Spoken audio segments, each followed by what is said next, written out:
హిందూ పార్వతి భక్తుల నీటి ప్రసాద్ మామిడాల సుజాత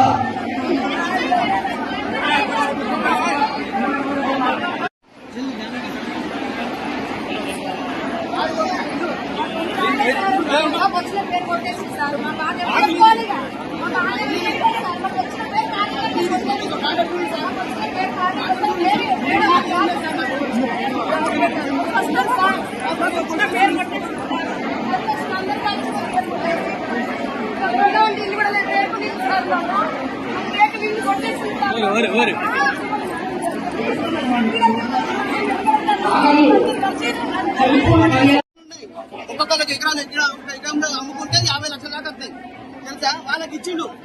ఇంత భూమి లేదు నాకు. నాకు ఇల్లు గుడియాలి. నా రైతులు వాడతా ఉక్కపోతాయి. ఒక గంట ఉండమో నా ఇంట్లో ఎండగా పడిన కూరలు ఉన్నాయి, ఖరాబ్ అయిపోతాయి ఎండ వేడికి. వాళ్ళు మొత్తం రేపు వాళ్ళ భూములు ఉన్నాయి, అన్ని ఉన్నాయి, అన్ని వాళ్ళకి ఎత్తాను.